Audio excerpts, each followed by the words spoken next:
No, porque el proyecto de ley toma muy en cuenta las mejores prácticas que han habido, incluso recomendaciones de la OPS y OMS sobre el tema de no vulnerar la dignidad ni los derechos de los usuarios en el caso de la prueba. Es decir, si un ciudadano determina que no se le va a hacer la prueba, el mismo agente de la DGC lo pondría, y está muy especificado, son los artículos 255 hasta el 262. Lo estábamos debatiendo la semana pasada a través de una mesa que se dio redonda sobre el tema de bebida y conducir, pero en el caso la autoridad sí puede, porque está prohibido de que tú no puedes manejar un vehículo, y entonces si la ley te establece los niveles de alcoholemia y ya técnicamente y científicamente se ha determinado que a través del aire expirado se puede determinar la concentración de alcohol que hay en la sangre por gramos sobre decilitro de sangre, pues se establece con estos mecanismos, se imprime y es una prueba verídica. Pero no solamente eso, también en el INACI deben hacerle pruebas, por eso hablo de la investigación técnica de los accidentes de tránsito, a los fallecidos y a los heridos cuando llegan en los hospitales también, para ver cuáles de estos conductores están dominados por el control de la bebida. Yo te escucho hablar y pareciera como si el proyecto viniera a resolver el gran problema. El tiempo de implementación para poder llegar a tener un sistema de tránsito realmente seguro, de acuerdo a los cronogramas que establece el mismo proyecto, ¿cuál sería? Mire, nosotros estimamos que con la atomización, la dispersión, el caos que existe, tomando el control con la voluntad política, con recursos, nosotros pudiéramos ir organizando este país, porque todavía este país puede organizarse. Hablaba Hugo sobre el tema de la construcción de los corredores, que se ha congestionado, que el reordenamiento vial, y yo creo que hay una propuesta incluso dentro del proyecto de ley. Hasta que nosotros no tengamos un transporte público, colectivo, masificado, todos los ciudadanos sin poder se van a meter a préstamos para vehículos. Es decir, este proyecto de ley prioriza la masificación del transporte público, es decir, un transporte público eficiente. El proyecto establece que las rutas son del Estado, que es el que la construye, las opera o que puede asignarlo a través de concurso o licitación a los operadores, que tienen que convertirse en empresas de cualquier tipo, en asociación de cualquier tipo como establecen las leyes, y que el Estado puede suspenderle, cancelarle o revocarle la ruta si no cumple con los niveles de calidad y perfiles. Pero también el tema de las tarifas, que es un tema que ha llevado a muchas huelgas y a que muchos procesos traumáticos de orden público terminen en el Ejecutivo, y no debe ser. No hay una ley que defina quién es que establece el tema de las tarifas, y por eso usted ve que los transportistas, cada vez que las instituciones que existen dicen que va a establecer el pasaje, le tumban el pulso, porque sabe que está eso determinado por una normativa interna, una institución que está por decreto. ¿Y cuál fue la reacción de los transportistas cuando ustedes se sentaron con ellos en la mesa a tratar estos temas? En inicio todos se unificaron. Incluso recuerdo que uno de mis hermanos, nosotros somos muchos. ¿Se unificaron al no?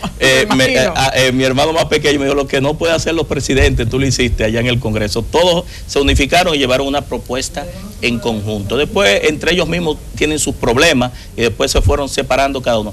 Nosotros, gracias a Dios, tenemos, aunque no está de acuerdo con el proyecto de ley en todas sus partes, pero ha hecho sus aportes. Tenemos 13 legisladores que son del sector. Tenemos el honorable diputado Juan Uvieres, que es el presidente de FENATRANO. Tenemos a Guido Cabrera, diputado del Este, que tiene que ver con el transporte turístico, de Higüey, y también tenemos a Aquilino Serrata, que está en el transporte de taxi. Es decir, que cada uno de estos legisladores dentro de su área de competencia hizo sus aportes. Ahora, este proyecto de ley, no hay ley de transporte, y por ende hay una reacción natural a la oposición y al cambio, pero debemos entender que este proyecto no es en contra de nadie, Elisa. Este proyecto es en favor del país. Incluso ellos no tienen derechos garantizados, no tienen seguridad jurídica, porque en un país donde no hay ley de transporte, las inversiones que ellos han hecho no tienen garantía a nivel de ley. Entonces, imagínate qué inversionista del país o de fuera va a invertir en un sector que no tiene reglas claras,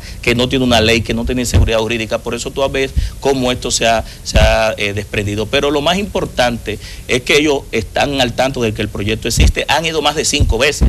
Es decir, la comisión se ha dado el tiempo para escucharlo en diferentes escenarios y no pueden decir que el proyecto no está, no diríamos consensuado, porque cada quien quiere un proyecto para sí. Es decir, todo el mundo quiere un proyecto para su beneficio, y este es un proyecto para todo el país.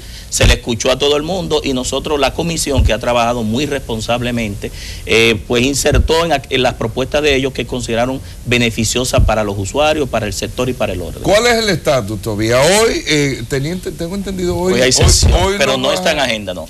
Nosotros hablamos con el presidente de la Cámara, y como son 373 artículos, porque es casi un código, estamos hablando de más de 104 páginas, así como hicimos la semana pasada con el código de procedimiento civil. Nos dimos 2 días, se leyó completamente, entonces esperamos que en la próxima semana, porque hasta lo explicamos en el bloque del PLD para que los diputados y diputadas supieran el alcance y estuvieran claros de a cuáles sectores estarían interesados en que esto pase o no pase. Entonces va a ser puesto en agenda posiblemente la próxima semana, pero estaríamos hablando de 2 sesiones, Hugo, porque estamos hablando de 104 páginas, que es muy difícil que en un día se pueda leer. ¿Está completo políticamente todavía ya todo establecido de que esto vaya a la Cámara, luego vaya al Senado, vaya al Ejecutivo, de que ese proceso fluya? Sí. Porque tiene varios años con el proyecto. Mira, incluso nosotros como comisión hemos escuchado la posición oficial del Poder Ejecutivo, que tiene sus planteamientos, el ministro de la Presidencia, que tiene un equipo muy bueno, que ha estado trabajando también con nosotros el proyecto, y ¿por qué no? Como está priorizado por el Ejecutivo lo está esperando inclusive, pero hay que estar claro que estamos en un proceso preelectoral y que la aprobación y la vigencia de este proyecto debería ser a partir del próximo gobierno. ¿Y por qué del próximo gobierno? Es porque hay incumbentes que ya están en sus posiciones, claro, que es al unificarse, y debe haber un proceso como se hizo con la ley del Ministerio de Medio Ambiente de transicionalidad, sí, es decir, de todas esas oficinas pasar su registro, sus empleomanía al Intran, pero está desde el punto de vista político, no solamente desde el Ejecutivo, que lo ha priorizado y que lo está esperando, incluso en el Senado hemos hablado ya con el senador que preside la Comisión de Obras Públicas, el homólogo nuestro allá, que es Euclides Sánchez, y José Rafael Vargas, que preside la Comisión de Transporte y Telecomunicaciones, para que están también esperando el proyecto, porque es una prioridad del Ejecutivo. Ya el Ejecutivo priorizó 8 proyectos, el nuestro es el segundo, pero a la vez también hay proyectos de modernización, de transformación, que no se pueden dar sin este proyecto de ley. Yo creo que incluso el tema de la seguridad social, este proyecto establece la seguridad social para los transportistas, el seguro familiar de salud, las pensiones. El proyecto elimina la caja de pensión y jubilación de los choferes, que ha sido una entelequia. No, eso es nada más. Es decir, para un chofer pensionarse, yo recuerdo cuando yo le daba la certificación de licencia de conducir en tránsito a estos envejecientes de 80 años y creían que iban a recibir su pensión, y le decían que no había fondos, que cuando se muriera uno, él podía entrar. Ese se moría o se morían 10 u 11 y entraba el número 12. Entonces, eso no es un sistema de pensión. Entonces, hablamos, la Superintendencia de Pensión nos remitió de que los transportistas deben entrar al sistema de pensión según está establecido en la ley 8701, cotizar, porque este es un sector que genera miles de millones de pesos al día. Estamos hablando de 6 millones que se dan de pasaje de ida y vuelta. Nada más en el Gran Santo Domingo se dan 3 millones diarios de ida y vuelta. Calculando eso a 20 pesos, 40 pesos, te da la magnitud, y agregándole lo que el Estado invierte en los hospitales, como hablaba Franklin, que está establecido en países en vía de desarrollo como nosotros, solamente en los hospitales se gasta el 2% del Producto Interno Bruto. Es decir, el doctor Alvarado habló de 50 mil millones, que yo creo que son un poco más. Para esa pensión solamente van a calificar lo que manejaban los Austin Cambridge de 63, que costaban 3.165 pesos. Los azules techo blanco. Yo no estaba nacido, Franklin. Sí, pero tú te acuerdas, pues yo me monté, si yo me monté, tú te montaste. Tobías, ¿de qué cantidad de dinero pudiésemos estar pensando que hay acumulado de los 2 pesos de impuesto al galón de gasolina? Y el temor de la sociedad en muchos casos es quién va a hacer uso de ese dinero y qué se va a comprar. Porque eso queda como siempre como en el rabo del caballo, en la punta, que nadie sabe, y el uso de la política, el uso partidario que se le da cuando se administran esa cantidad de dinero y qué comprar y a quién va a beneficiar. Mire, precisamente los últimos informes que teníamos rondaba alrededor de 700 a 800 millones de pesos lo que estaba acumulado, porque recuerde que no son los 2 pesos completos, son 50 centavos. Sí. Hay 1.5 que va a la fiducia de Red Vial del Banco de Reserva con obras públicas para los peajes. de ese monto, nosotros lo que estamos estableciendo es un mecanismo de garantía, de confianza a través del sector financiero para que no ocurra lo que ocurrió con Renove. ¿Cómo? Esos fondos se le dan a un tercero que administra y logra que los aportes que haga el Estado, que es de nuestro bolsillo, que se está sacando del precio del combustible, más lo que hagan los transportistas para la renovación del transporte de carga, de pasajeros, porque la ley incluso establece los años de vida y la importación de años de los vehículos para no tener un parque vehicular en chatarra.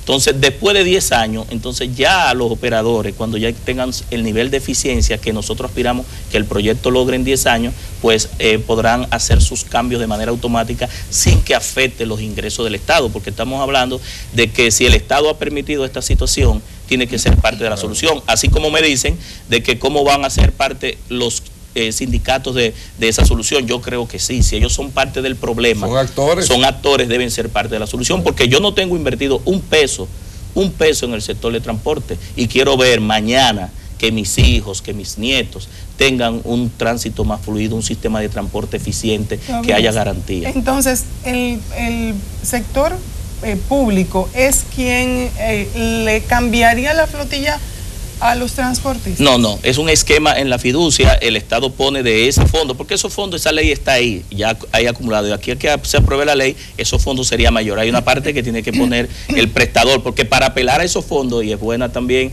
aclarar, muy buena la pregunta de Franklin, tienen que convertirse en empresas, ya no pueden apelar como sindicatos, porque la ley establece que en un plazo de 6 meses, todos los operadores, que en este proyecto se le llama prestadores de servicios de transporte, así como están las prestadoras de salud, pues y a nivel de profesionalización, todos los choferes tendrán que tener las categorías de la licencia, una serie de requisitos que deben tener los transportistas para poder apelar, no solamente para el cambio de la flota de taxi, sino también de transporte urbano, interurbano, transporte escolar, transporte turístico y el transporte de carga, que también hay flotas que datan de 40 años, es decir, vehículos que están en muy mal estado. Bueno, uno sueña con esa fantasía que tú planteas de la solución, porque cuando nos imaginábamos que el estadio Quisqueya con miles de chatarras apiladas esperando ser picadas o sacar de circulación, y las resucitaron y están todos en la calle funcionando con 20 colores diferentes.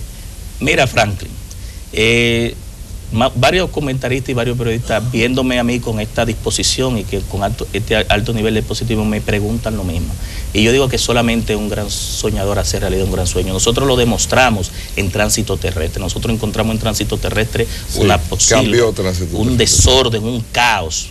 Y nosotros cambiamos tránsito terrestre. Yo digo que cuando hay voluntad política, hay recursos y el país está demandando una solución urgente. Señores, nosotros estamos hablando de un problema que económicamente, no solamente económicamente y social, sino también un drama humano.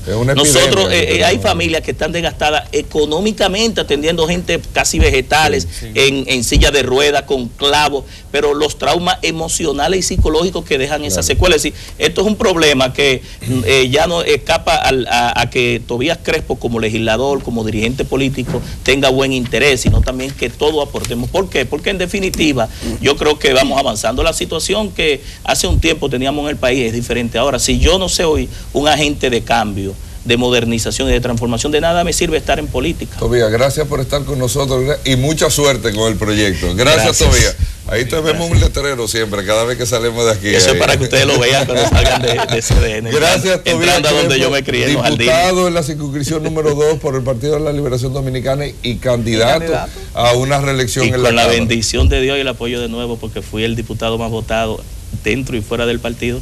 Si Dios quiere, estaremos de nuevo representando a los dominicanos y dominicanas. Gracias, mucha suerte, Tobías. Vamos a una pausa, no se muevan.